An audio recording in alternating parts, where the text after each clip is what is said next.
কি মনে হয় একটা মেয়ে বিয়ে করে আসে শুধু আপনার বাড়িতে ঝগড়া করবে বলে?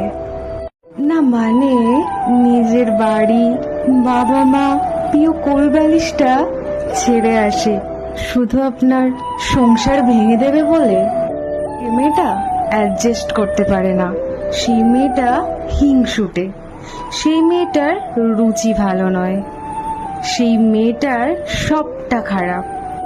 আসলে সেই মেয়েটার সাথে কেমন ভাবে নিজেকে পেস্ট করছেন সেটা কি কখনো সেই মেয়েটার জায়গায় বসে দেখেছেন?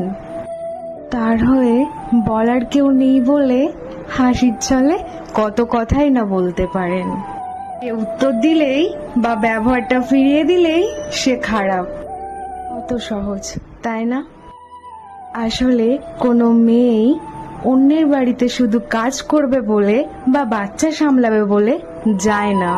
সে তার পরিবার ছেড়ে আসে সেইখানেও একটা পরিবার পাবে এই ভেবে। শুধু পাল্টে যায় আচরণ আঘাতগুলো পেতে পেতে। তখন থেকেই চারিদিকে বদনাম ছড়াতে শুরু করে। বড়দের সম্মান করতে